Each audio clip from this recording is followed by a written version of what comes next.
Shalom, balik lagi Halo, bareng sama hai, kita. hai. Puji Tuhan. Malam hari ini akhirnya setelah janjian begitu lamanya dari bulan kemarin loh. Akhirnya kita Perjuangan yang kedatangan luar biasa. perjuangan yang luar biasa mendatangkan Bapak yang satu ini.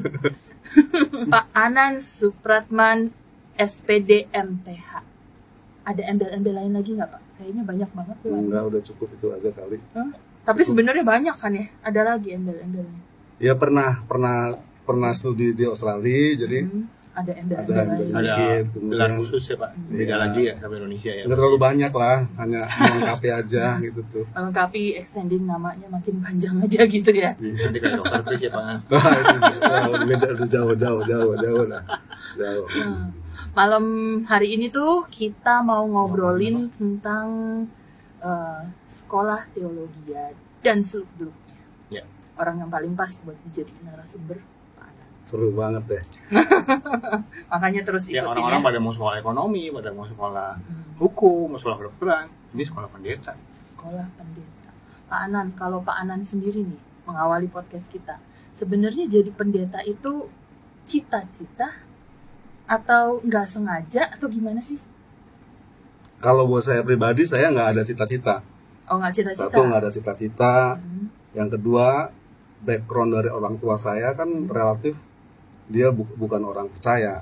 Oh gitu. Jadi orang tua saya iya. bukan orang percaya Hmm. gitu. Jadi ya tidak ada cita-cita lah. Ada Nggak ada cita-cita, nggak ada cita-cita pendeta, tidak ada punya cita-cita. Ya tentu awal-awalnya mah adalah ya, kalau ceritanya panjang dari Ya. gereja sini ada guru sekolah minggu yang kunjungin ke daerah kampung saya. Hmm. Nah waktu kunjungin sana tuh suka ajak anak-anak tuh, anak-anak Oh. pergi ke sekolah minggu. Oh. Nah gitu. Nah saya tuh liatin loh, orang kok pada pergi ke sana, jadi orang diajak ke sana. Nah saya tuh tidak diajak, tapi saya ngikutin perginya Oh. kemana, gitu. Oh. Jadi ngikut sekolah ngikut minggu. sekolah minggu. Jadi awalnya, jadi ada Awalnya. orang bawa-bawa gitu ikutlah sekolah minggu di tempat ini. Itu bisa tahun 80-an. Jadi awal-awalnya adalah seperti demikian. Padahal saya berbaik hati nggak nanyain tahun loh, nanti takut ketahuan umurnya. Udah ketahuan kan dari tampang tadi. Udah ketahuan. Oh, Pak Anan all out nih berarti ngasih tahunya nih. apalagi ini udah kelihatan nih kacamatanya kacamata ini udah sangat membedakan gitu. Nggak lah, masih selalu awet muda. Nah, Pak Anan, kalau waktu itu kan berawal dari ikut sekolah minggu, terus mulai kenal Tuhan Yesus ya, Ya. kayak gitu. Nah, terus itu berlanjut mungkin kan sampai pemuda, Jadi remaja. percaya Tuhan Yesus di gitu-gitu tempat kan. ini mana? Iya, betul. Berarti di Betul. dibaptis juga di sini ya. Iya. Nah, itu kok bisa dari yang ikut sekolah minggu tiba-tiba jadi pendeta di tempat ini gitu. Ya, jadi prosesnya panjang dari sekolah minggu, kemudian masuk remaja, aktif ikut bakti remaja. Nah, dari remaja itu saya cukup aktif di sini. Aktif tuh bukan saja aktif tuh dari kalau Sabtu tidur di gereja. Oh, Sabtu tidur di gereja. Jadi Sabtu tidur di gereja, jadi bukan sebagai pendeta, cuma orang aktif aja Sabtu tidur di gereja, tapi ikut ngebersihin gereja. Oh. Jadi ikut ngebersihin gereja sama ada beberapa pengerja. Jadi pengerja di sini waktu itu zaman itu adalah pengerja dari sekolah Alkitab dari Pertamburan. Dia ada praktek lah di Cirebon. Dari Jakarta ke sini. Dari ya, Pak? Jakarta dia praktek di sini. Nah, waktu praktek di sini, mereka lah sebagai mereka sebagai pengerja gereja. Nah, saya itu ikut di sini aktif membantu mereka. Jadi umpamanya hari Sabtu ada ibadah pemuda, gitu. Kemudian kalau nggak salah remaja juga ibadahnya minggu juga gitu tuh. Nah, hari Sabtu saya datang di sini bersihin gereja dengan para pengerja yang lainnya. Mereka juga tinggal di sini mana? Mereka tidur di sini, Tidur di sini juga. tidur di gereja. Mulai dari situ mungkin ada obrolan akhirnya. Enggak juga. Belum. Jadi Sabar, belum. Proses berjalan terus. Kemudian prosesnya tahun 84 kurangin 3 itu 81-an. saya mulai ke Semea. Nah, sekolah Semea. Sekolah Semea. Nah, salah satu problem utamanya waktu itu tuh di tahun itu tidak ada guru agama yang mengajar kita agama.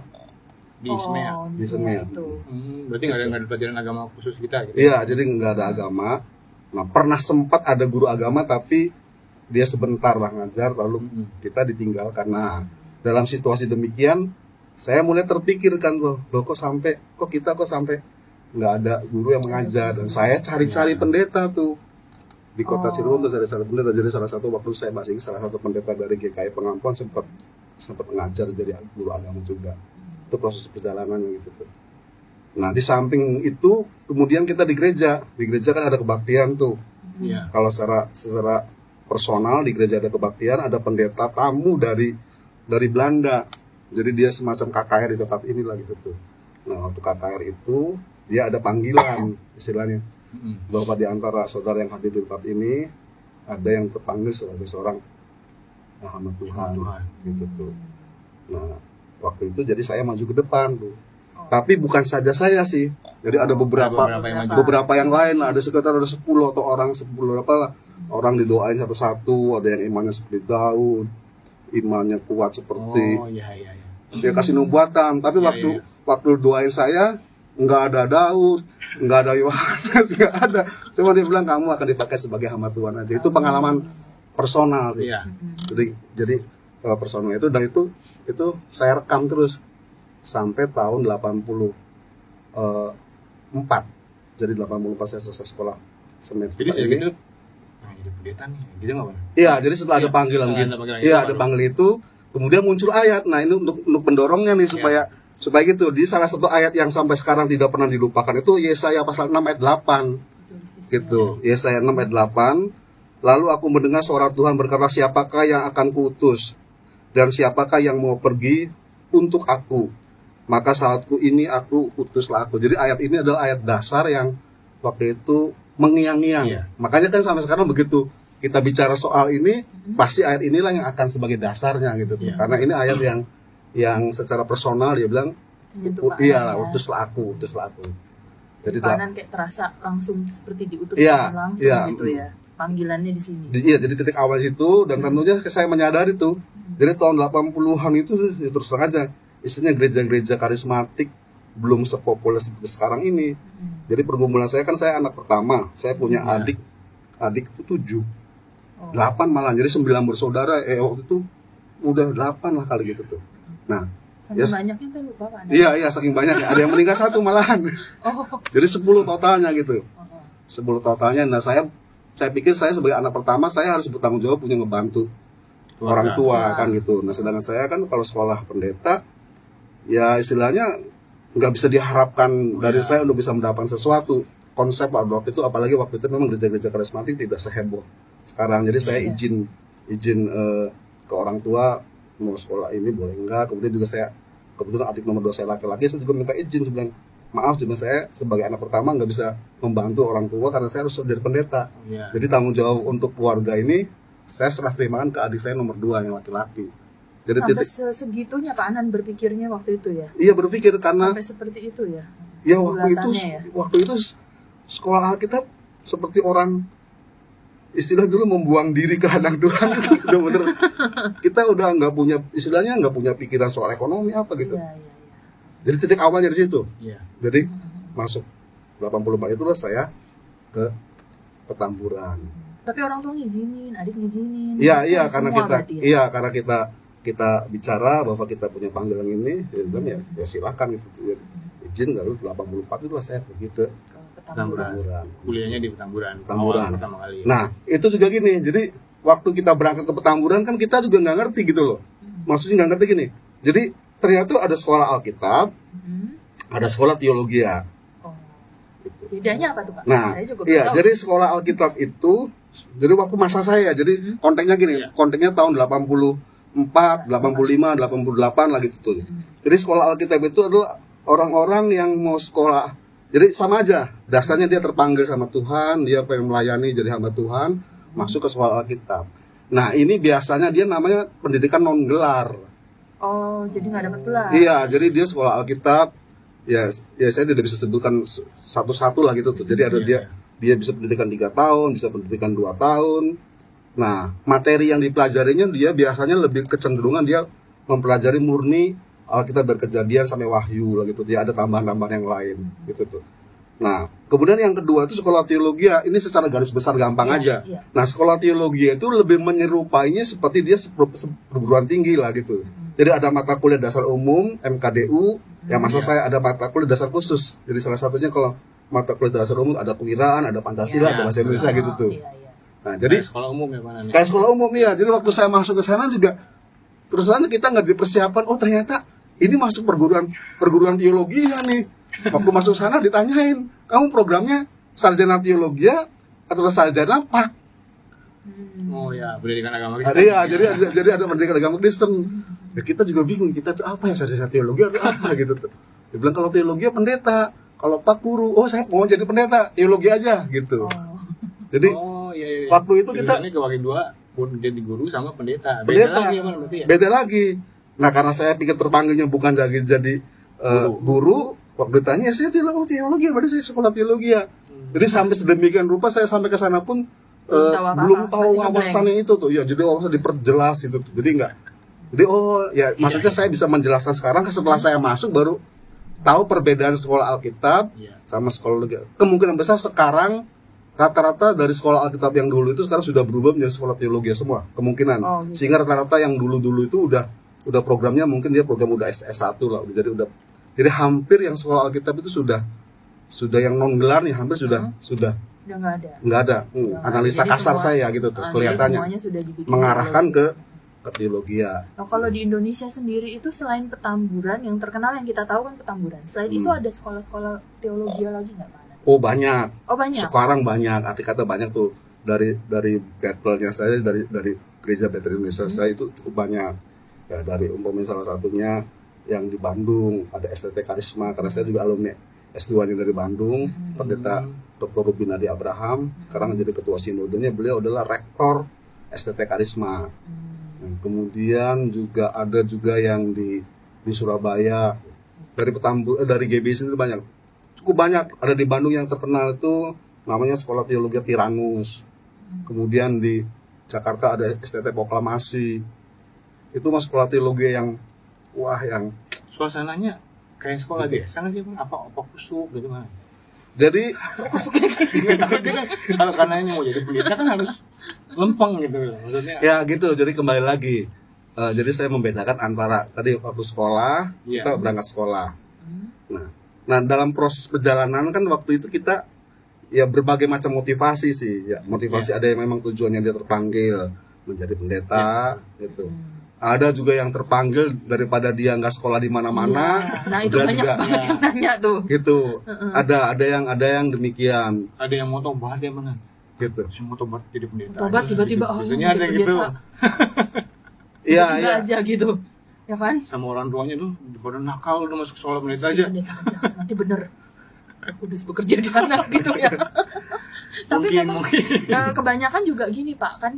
Kalau pendeta tuh rata-rata kan orang ini panggilan, seperti tadi Pak Anan tiba-tiba Pak Anan mendapatkan satu ayat, terus Pak Anan merasa bahwa saya tuh panggilan, saya dipanggil nih untuk seperti ini. Nah, tapi ada juga yang berpikir begini, sekolah teologi dulu ya, nggak tahu sekarang ya, kayaknya kalau untuk mendapatkan beasiswanya cenderung lebih mudah, karena ini kan panggilan Tuhan, ya kan? Masa sih panggilan Tuhan saya tidak diresponi oleh pihak manapun gitu, pihak kampus atau pihak gereja masa tidak meresponi gitu kan? Ya udahlah daripada nggak kuliah gitu kan? Kan ada yang gitu ya Pak ya? Ya udahlah saya mendingan ikut beasiswa aja. Gimana tuh Pak Anan menanggapinya? Ya kalau bicara soal motivasi kan memang macam-macam kemungkinan. Tapi sebetulnya gini loh, sejarah dunia bukan sejarah dunia itu pernah mencatat dulu orang paling pinter, paling hebat itu dia masuknya sekolah teologi ya. Oh gitu. Iya, coba perhatiin. Tahun 1800-an itu. Jadi orang-orang yang cerdik pandai itu dia justru yang paling ranking satunya sekolah teologi ya. Oh gitu. Jadi yang bisa masuk sekolah teologi itu justru orang-orang yang cerdik pandai.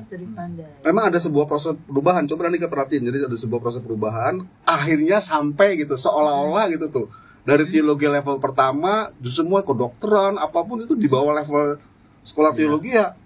Jadi perguruan tinggi yang di luar negeri, di negara-negara di Inggris, di Amerika itu nomor 1 sekolah teologi ya. Tapi ada sebuah proses pergeseran, saya juga ngerti pergeseran kenapa sampai pada titik terendah seolah-olah kesannya gitu bergeser. Orang sekolah teologi itu orang yang udah nggak jelas lah gitu tuh, hampir dikatakan nggak jelas gitu. Katanya tadi kesannya daripada nganggur gitu tuh ya, daripada nggak anak-anakan nggak gitu tuh. Iya, mudah, fasilitas beasiswanya tentu lebih mudah daripada orang sekolah ekonomi atau sekolah kedokteran. Tapi itu benar nggak sih sebenarnya? Itu benar nggak? Barangkali yang benar-benar terpanggil mau cari beasiswa di teologi ya karena memang panggilan, informasinya untuk netizen kita.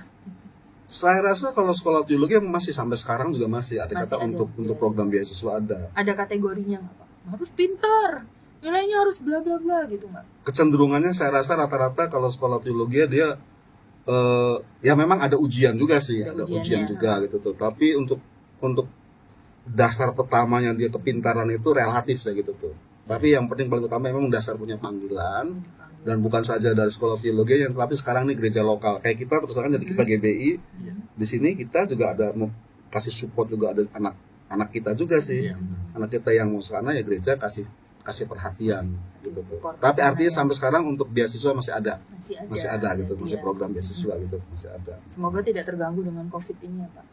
Enggak. Kita tetap support. Kita tetap doain ya sampai terganggu ya beasiswanya. Nah, kalau misalnya ini melenceng sedikit nih Pak Anan. Sekolah teologi itu kan kadang-kadang sebagian orang pun gentar. Ada panggilan tapi gentar. Karena gini, pasti yang masuk tuh rata-rata kan umurnya masih ya anak SMA baru lulus gitu kan Pak ya. Masih muda, masih ada panggilan Tuhan tapi jiwa mudanya masih bergejolak. Sebenarnya sama nggak sih Pak? Misalnya kayak yang pingin nakal lah gitu, pingin ngerasain nakal lah gitu, memungkinkan nggak sih kalau sekolah teologi yang merasakan hal-hal itu, atau memang udah holy banget gitu dari awal kayak yang tadi Pak Irwan nanyain gitu. Jadi misalnya apa memang dari sebelum berangkat kitanya udah lahir baru dulu di sini, udah pelayanan atau udah gimana baru, atau masih setelah hatinya siap baru kita berangkat, atau sambil amburadul pun masih boleh masuk ke sana.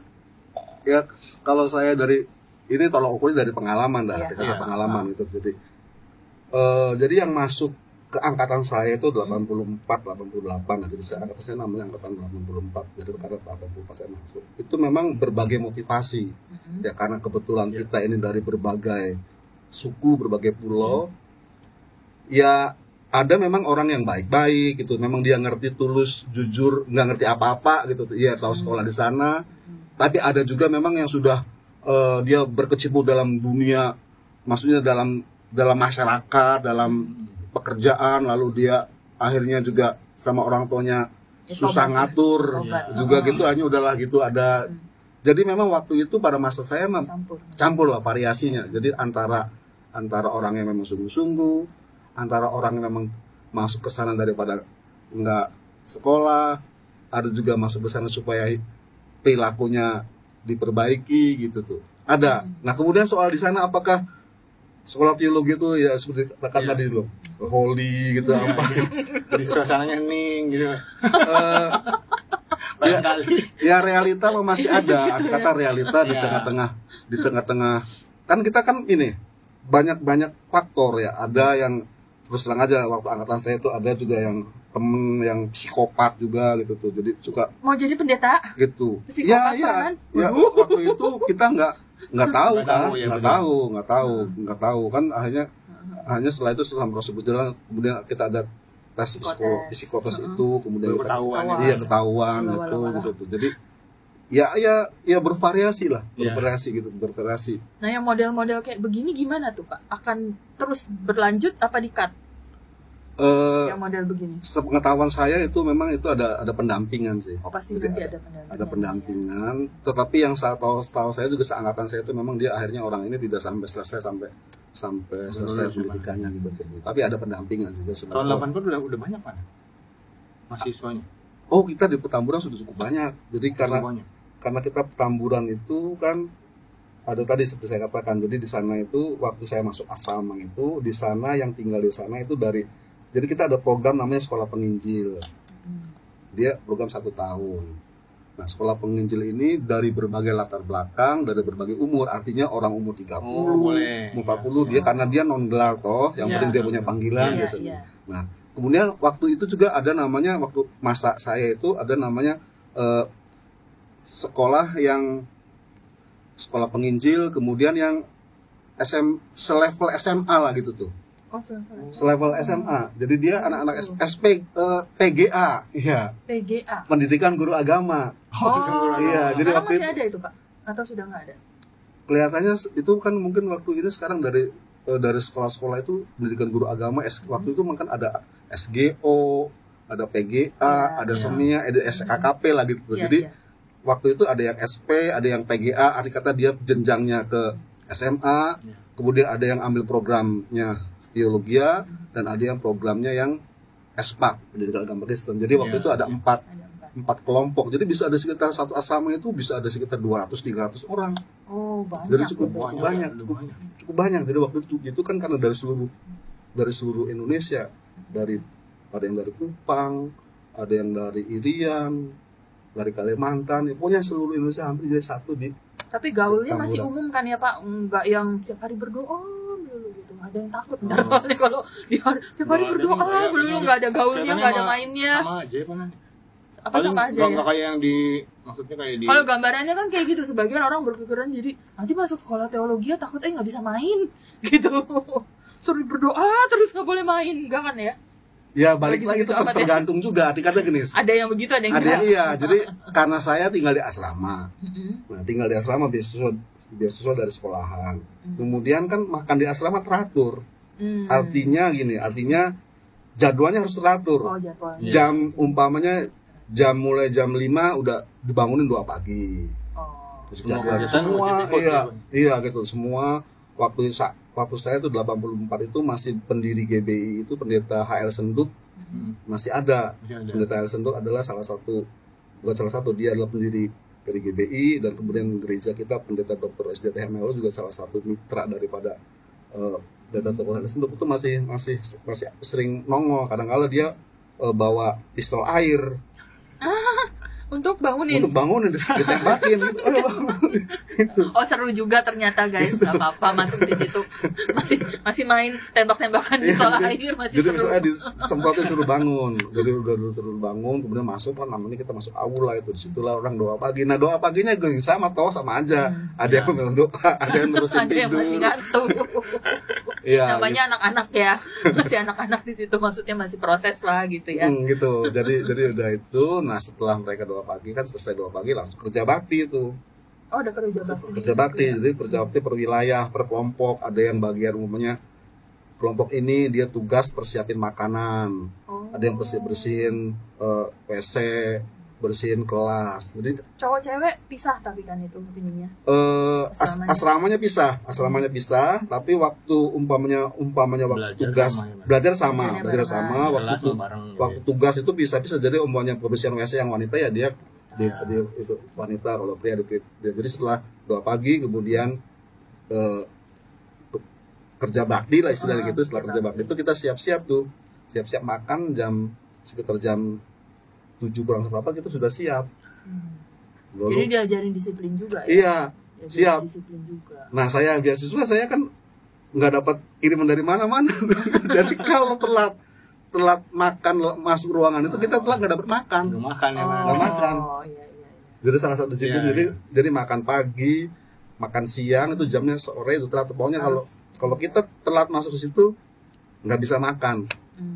Jadi memang diajarin disiplin. Iya, diajarin demikian. Tepat waktu. Kurang lebih demikian. Jadi acaranya ya itu. Jadi ya balik lagi, kalau yang punya uang ya kadang-kala ya dia bebas, karena kita di Petamburan ada pasar itu, dia kalau nggak itu ya dia bisa suruh orang beliin makanan. Tapi wajib tinggal di situ, Pak? Nggak selalu. Jadi ya? yang orang Jakartanya mungkin. Nah, iya orang. Jadi kalau saya sebutin satu-satu ini orang-orang yang cukup terkenal juga nih yang sekarang terlibat dalam pelayanan di Indonesia ini. Itu orang-orang ada yang tidur di asrama, yang nggak tidur di asrama gitu tuh. Cukup banyak lah. Jadi ada beberapa saudara yang kalau saya sebut namanya ini orang-orang top di Pasti tahu ya, Pak. tahu semua. Dia ada yang tidur, jadi ada yang punya berkat lebih banyak, dia tidurnya tidak di asrama. Oh, boleh ya. Boleh. Pos di luar. Iya, ada pos di luar. Nah, saya tidur di asrama, penghuni asrama setia dari tahun 84 sampai 88. Nah, itu Pak Anan mendapatkan beasiswa untuk masuk ke Petamburannya gimana tuh prosesnya? Nah, Ngajuin atau gimana? iya, jadi prosesnya adalah kita pengajuan, kemudian juga rekomendasi dari gereja lokal. Jadi gereja lokal memberikan rekomendasi bahwa nama si ini direkomendasikan untuk mendapat beasiswa. Oh, gitu. Nah, salah satunya adalah indeks prestasinya. Memang IP itu minimal 2, jadi minimal 7 sih. Jadi indeks prestasinya minimal 7. Dan kalau dari pernah kesaksian yang pernah saya sampaikan, itu tahun ketiga itu IP-nya saya hampir di bawah 2. Sempat di bawah 2. Dan pihak sekolah juga pernah mengatakan, lah saya bilang, saya tahu kemampuan Anda nggak mungkin berhasil, jadi Anda cukup D3 saja. Nah, saya bilang, saya masih ada beberapa nilai mata kuliah yang belum keluar gitu, tapi akhirnya tetap diputusin. Jadi saya pernah tahun keempat lah gitu tuh, udah mau itu tahun keempat saya cabut beasiswa tuh. Cabut beasiswa. Sudah cabut beasiswa. Sudah cabut. Karena diumumin bahwa Anas Pratman dari GBI Cirebon cabut beasiswa. Jadi waktu itu saya sempat pulang ke Cirebon mau ngomong sama orang tua, tapi nggak keluar karena orang tua juga nggak mampu untuk support itu. Jadi akhirnya saya balik lagi ke sana. Kemudian saya dipanggil sama dekan Fakultas Teologianya. Dia bilang, kamu masih punya ada kesempatan untuk bisa melanjutkan sekolah di sini, yaitu pilihan. Kamu tetap sekolah D3 beasiswa penuh, tapi kalau kamu ambil program S1 kamu harus kerja. Nah, karena saya pikir saya backgroundnya dari Semea, mungkin saya kerja sebagai tata buku atau menulis itu surat menyurat atau apa gitu. Karena waktu kita masuk kan ditanyain tuh latar belakang kamu apa, bisa apa gitu tuh. Ternyata waktu saya sanggupin gitu, saya pikir ya udahlah, saya harus berjuang, itu harus saya lakukan. Jadi saya terima pekerjaan kontrak. Nggak taunya saya itu kerjaan saya itu bukan di bagian tata usaha, bukan di bagian surat menyurat, tapi saya jadi, kalau bahasa kerennya jadi kuli bangunan gitu. Jadi itu, Pak? Di sana itu kalau sekarang kalian ke Petamburan tuh ada sekolah Alkitab Petamburan, ada sekolah namanya ada asrama wanita. Nah, waktu itu kita sedang bangun asrama wanita. Oh, itu Pak Anan termasuk? Saya di dalamnya sempat jadi salah. Temboknya? Enggak, jadi bagian angkat-angkat aja, ya. angkat-angkat. Jadi bagian angkat-angkat batu untuk fondasi gitu waktu itu awal-awal. Wah, perjuangan banget tuh ya Pak Anan. Jadi hampir ya 1 tahun lah. Jadi 1 tahun, dan puji Tuhannya ternyata setelah dievaluasi nilai saya itu ternyata masih tetap di atas 2. Jadi bisa lanjut. Enggak, seharusnya kalau bersabar menunggu saya masih tetap 2, tapi saya diizinkan, saya tetap nilai di atas rata-rata harusnya gitu. Tapi saya mengalami mencicipin kerja jadi itu. Jadi harusnya saya tidak melakukan, tapi saya dapat bonus lah gitu buat pengalaman. Jadi saya bisa saksi gini, kalau nggak gitu kan nggak ada kesaksian. Jadi saya ada beberapa teman yang seangkatan saya itu yang seperti saya gitu tuh. Ada dari pendeta yang sekarang jadi pendeta di NTT juga, dia sama. Jadi waktu itu dia sama-sama kerja sama saya. Tapi kasusnya beda, nggak tahu apakah dia betul-betul IP-nya di bawah 2, tapi yang jelas saya saksiin bahwa sebetulnya saya IP-nya ini nggak di bawah 2, masih di atas 2. Kanan kena sasaran aja gitu ya, salah sasaran. Ya udahlah, jadi waktu itu ya buat pengalaman. Ambil hikmahnya buat pengalaman. Ya. Jadi gitu, beasiswanya demikian sih. Dari yang divonis cuman D3 aja, dicabut beasiswa, terus lulus S1 kan, akhirnya lulus S1, lulus tahun berapa tuh Pak? Tahun 88. Dan puji Tuhan loh, saya itu tahun 88, saya adalah lulus orang pertama dari seluruh angkatan saya gitu. Oh, puji Tuhan. Dari angkatan 84, mana yang pertama lulus? Iya, jadi saya tuh masuk tahun 84, lalu lulusnya tahun 88. Dan dari tahun 88 tuh dari sekolah teologi yang kurang lebih 35 orang, saya orang pertama yang lulus. Gitu. Malah lulus duluan. Lulus pertama. Jadi saya lulus pertama. Gitu. Tipsnya mungkin mumpung bicara ini kita langsung todong tipsnya biar cepat lulus. Ya, adik-adik yang mungkin lagi berjuang. Ya sebetulnya skripsi itu gitu, saya prinsipnya gini, orang bikin skripsi, yang penting kita bikin. Nanti tuh kan ada yang koreksi tuh. Revisi, nanti pembimbing kita yang koreksi. Kan kesel Pak kalau ditolak melulu, kok jadi curhat. Kok jadi curhat, kan jengkel gitu. Ini capek loh udah ngetik melulu. Wah, sekarang lebih enak kan, mas saya kan pakai mesin Copas. Ketahuan deh. gitu. Sekarang Kalau lebih dulu, banyak. dulu zaman Pak Anon masih yang Masih, bunyi itu iya, ya, yang Tapi masih iya. masih manual ya Bang. Susah kalau direvisi kan, kita susah untuk mutusin halaman 2, 3, ke-4 kan susah. Iya gitu tuh. Jadi caranya waktu itu kita potong, kita stabilo, kita satu. Astaga. Wah, paling repot banget itu. Repot banget gitu. Pantes saya nggak lahir di tahun itu, nggak lulus ntar. Jadi pengambil tipnya gitu, orang bikin skripsi itu Bikin aja dah. Yang tabah aja gitu ya. Memang yang kedua gini, kalau memang kan orang beda masing-masing lah. Saya tuh termasuk orangnya standarnya orang bilang nggak terlalu tinggi gitu tuh. Jadi saya tahu kemampuan saya. Jadi gini, kalau yang mau cum laude kan mainnya namanya, kita kalau main teologi itu teologi dogma. Jadi kalau orang mainnya di dogma itu bahasa Ibraninya apa, Ibrani Yunani apa, itu dia nanti dapat nilainya memang bagus. Oh. Jadi nilainya bagus lah. Jadi kalau dia lulus nilainya bagus. Tapi memang itu kan nggak semua orang punya kemampuan demikian. Iya. Nggak semua orang. Nah, saya tidak punya kemampuan di sana. Jadi saya mainnya namanya teologi praktis. Nah, teologi praktis karena saya backgroundnya dari waktu itu dari Semia. Jadi saya adalah masih ingat ini. Jadi peranan gembala jemaat sebagai administrator gereja. Itu judul skripsi saya. Main aman. Betul, main aman. Jadi tapi jangan mengharapkan bisa lulus cum laude. Oh, kalau di situ.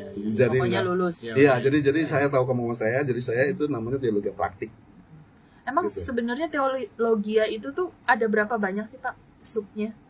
Kayak misalnya ekonomi kan ada ekonomi akuntansi, manajemen, bla bla bla. Nah, teologia tuh ada nggak sih? Tadi kayak dogma, terus apa lagi? Ya secara Ibrani.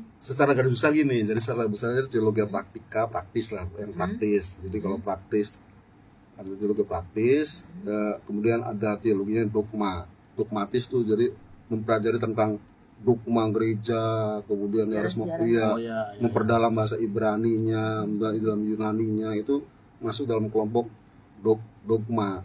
Nah, ini biasanya memang orang-orang brilian lah. Oh, ini yang bikin riset biasanya ya tentang kekristenan kayak gitu-gitu. Iya, dia kuat. Jadi apa ya? Jadi dia nanti biasanya orang-orang ini dia mengarahnya nanti jadi dosen lagi lah. Oh. Jadi dia nanti di USA orang-orang dia pinter. Nah, kalau di Petamburan itu dia orang-orang demikian, dia cerdas. Kemudian dia kirim ke Amerika. Jadi dia ada jatah juga tuh ke Amerika. Dari Petamburan. Dari Petamburan. Sebenarnya pembicara kita di sini juga salah satu ada orang yang adik kelas saya yang dikirim ke sana juga. Gitu tuh. Dia pinter di Ibrani Yunaninya gitu. Jadi garis besar demikian. Kalau saya, ya itu saya bilang, kalau bilang bahasa betul, kita main aman. Adik kata pasti lulus, nggak terlalu berat, gitu tuh. Nggak terlalu berat, tapi jangan harap nilainya cum laude. Jadi sesuai skill ya Pak. Saya menyadari demikian. Jadi saya kayaknya saya mampunya di sini, ya udah saya main di yang saya mampu dan saya kuasai gitu. Teologi kita sebutnya teologi praktika lah gitu tuh, teologi praktik. Gitu. Itu tuh mempengaruhi nggak sih ke depannya gitu Pak? Misalnya kan sekarang gini, udah susah-susah sekolah teologi gitu. Ini nih nanti begitu banyaknya pendeta-pendeta yang lulus ini nih, ada nggak wadah untuk nampungnya gitu loh? Gereja-gereja sanggup nggak nampung segini banyaknya? Setiap tahun loh Pak, kan lulus tuh pasti setiap tahun kan? Banyak gitu, kayak dokter juga banyak yang nganggur. Ya, setelah lulus Ya. apakah balik kampung? Insinyur banyak yang nganggur. Nah, kalau gitu banyak. pendeta gimana nih Pak? Mungkin sekarang persoalannya bukan saja lulusan pendeta kali ya, lulusan Iya, banyak yang lulusan semua. Ya makanya ada bedanya enggak gitu. Tapi kalau kembali lagi, kalau kita bicara secara idealnya lah, secara idealnya gitu. Jadi memang pada masa saya memang jadi kita dicetak, jadi kita masuk sekolah teologi, kemudian memang targetnya waktu itu kita menjadi pendeta dan kemudian kita membuka pelayanan baru. Oh, gitu. diharapkan buka gereja Iya, baru. buka pelayanan baru. Jadi kita buka pelayanan baru. Nah, walaupun terus terang dalam prosesnya itu memang bergeser. Sekarang bergeser, ada jadi orang sekolah teologi, karena sekarang S1 sarjana teologinya itu sejajar sudah diakreditasi dengan seperti sarjana ekonomi atau apa-apa. Jadi sehingga sarjana teologinya dia punya potensi kalau masuk sebagai pegawai negeri.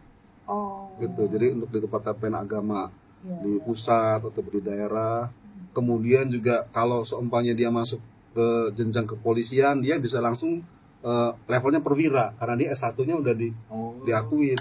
Jadi nanti dari kedep itu sekolah lagi di kepolisiannya atau gimana? Biasanya dia jadi S1-nya udah kayak S1 yang umum yang lain ya. Jadi bisa kemana aja sekarang gitu. Jadi umpamanya dia S1 teologi, dia terpanggil jadi maksudnya ke kepolisian, nanti jadi pendeta di kepolisian. Oh. Gitu. Iya. Jadi langsung pangkatnya kalau saya perwira karena dia S1 sih gitu. Iya, S1.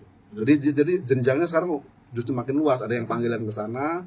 Nah, ya Petamburan sih ya rata-rata waktu angkatan saya memang waktu itu kita dicetak untuk ke target pelayanan.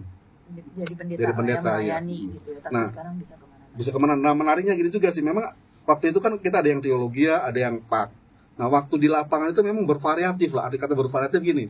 Jadi orang yang sekolah pendidikan agama juga ternyata memang awal-awalnya dia masuk jadi sebagai guru, tapi akhirnya juga ujung-ujungnya terakhirnya dia terpanggil jadi sebagai gembala jemaat. Gitu. Pernah juga ketua sinode kita juga ini dulu backgroundnya dari PAK. Dari guru, iya dari PAK jadi guru. Jadi dari guru, kemudian dia sempat ngajar, tapi akhirnya lama-lama panggilan lebih kuat.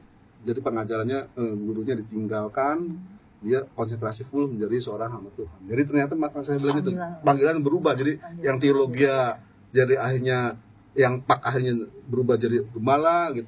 Yang dari teologi ada juga akhirnya yang ngajar. Gitu. Gelarnya mana?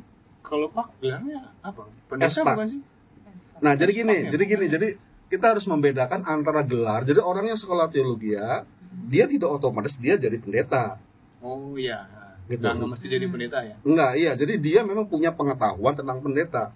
Gitu. Nah, kalau pendeta itu sebuah gelar yang diberikan dari pihak sinode. Kayak seperti saya dari GBI. Saya sekolah teologi S1 lulus. Tidak otomatis saya itu menjadi pendeta. Oh, jadi gereja yang memberikan. Jadi sekolah teologi sendiri tidak memberikan gelar pendeta ya? Tidak, dia hanya mencetak sarjana teologi saja. Gitu.